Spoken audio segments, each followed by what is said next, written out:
It's late. You've done the thing you do every night without thinking about it once. You turned off the light, you pulled the comforter up, and you lay down on the same surface you've laid down on every night for the last 6 years. You don't think about your mattress. Nobody does. It's the most boring object you own. You bought it once, you flipped it maybe twice, and you have never once looked underneath it.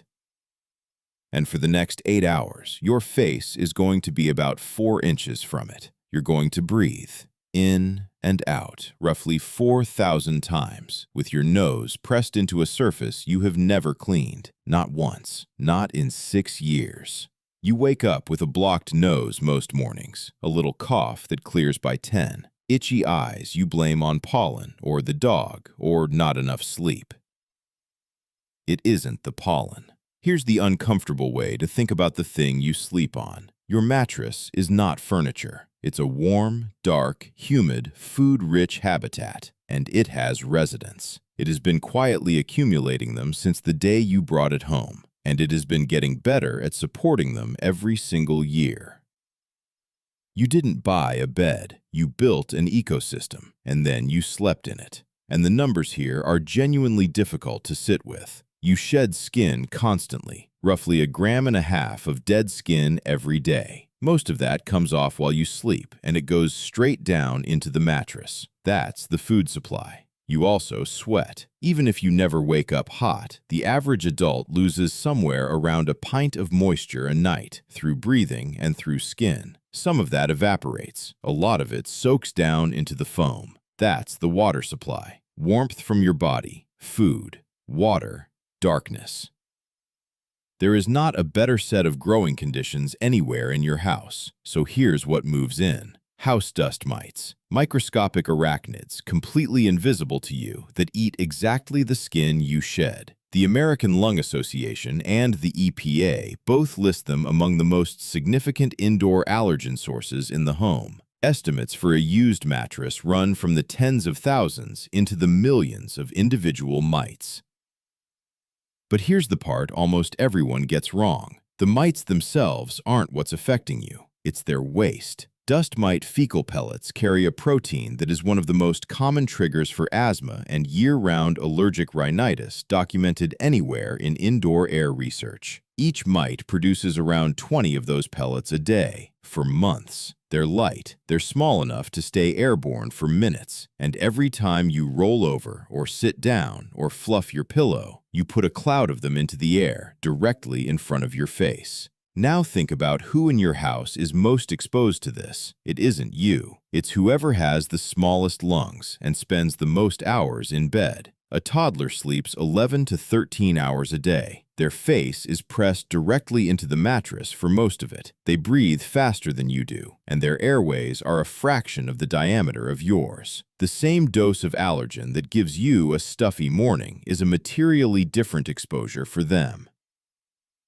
And this is why the pattern is so hard to spot. Nobody collapses. There's no moment where something obviously goes wrong. There's just a child who gets a lot of colds, a cough that shows up at bedtime and is gone by lunchtime, an inhaler that gets prescribed and quietly becomes permanent. Nobody ever connects any of it to the bed, because the bed is the one thing in the house that nobody suspects. So let me walk you through what's actually happening in there, layer by layer. First, the biology. Everything I just described, the mites, the skin, the waste protein. This is the layer people have vaguely heard about, and it's the one that's easiest to control. Hold that thought, because the fix is genuinely simple. Second, the chemistry, and this one is much less well known. Most mattresses sold today are polyurethane foam. Foam off-gases volatile organic compounds, and memory foam, because of its density, tends to off-gas more than spring construction. That's the smell you noticed for the first week and then stopped noticing.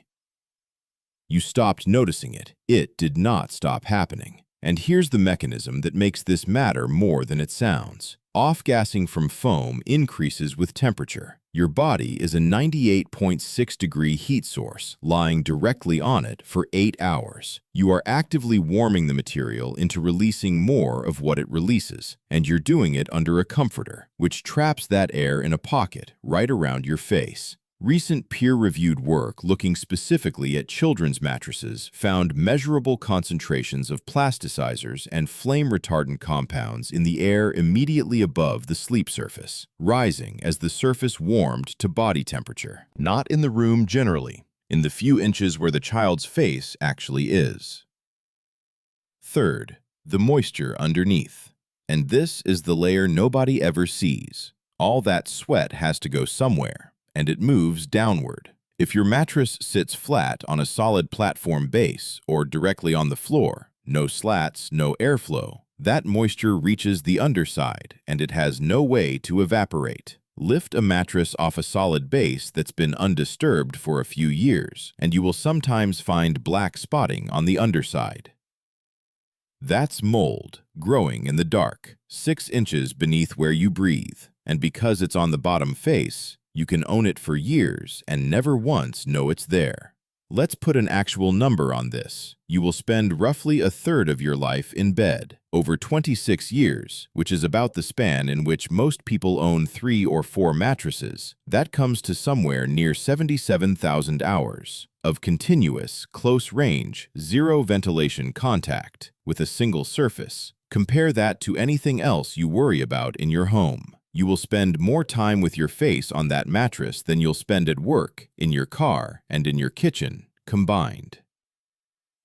We test our water, we buy filters for our air, we read the labels on our food, and then we spend a third of our lives on an unexamined surface that we have never cleaned and never looked underneath. And the reason this stays invisible is that it never announces itself. Every real danger you've been taught to watch for gives you a signal. Gas has a smell. Fire has smoke. A frayed wire sparks. Your body is very well equipped to notice things that go wrong suddenly. It is very badly equipped to notice things that go wrong slowly. The mattress got worse by fractions of a percent a night, across 2,000 nights. There was never a single morning where it was noticeably worse than the morning before, so you adjusted. The blocked nose became your normal. The morning cough became just something you do. You stopped treating it as a symptom years ago and started treating it as a personality trait.